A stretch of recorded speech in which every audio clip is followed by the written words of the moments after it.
В век современных технологий ручной труд все больше уходит на второй план, но теория не всегда достаточна для понимания сути вещей и явлений.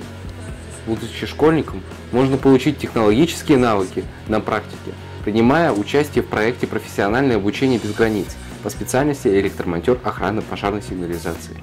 В образовательном комплексе «Столица» ребята постигают азы профессии. Первое, что необходимо знать профессионалу, это техника безопасности. Поэтому ребята на занятиях всегда работают в специальной одежде и сдают зачет по технике безопасности. Занятия проходят в мастерских, где у каждого студента или группы свое рабочее место. Здесь ребята учатся собирать простейшие электрические цепи, а это в свою очередь позволяет им лучше усвоить школьную программу по физике и успешно справиться с заданием уровня ОГЭ.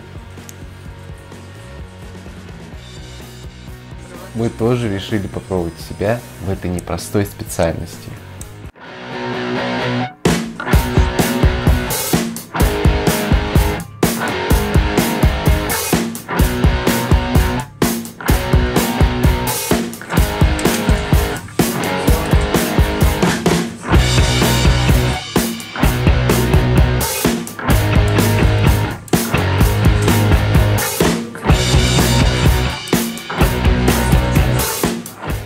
Порой от правильно выполненной работы зависит человеческая жизнь. Давайте проверим, правильно ли мы установили шлейфы.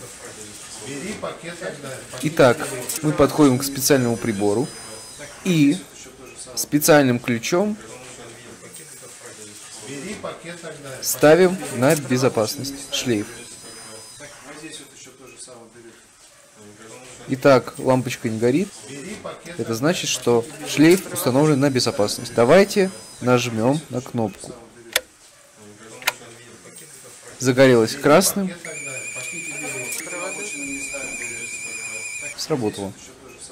Можно с уверенностью сказать, что занятия по этому направлению не только дают ребятам профессиональные навыки и умения, но учат быть ответственными и дисциплинированными.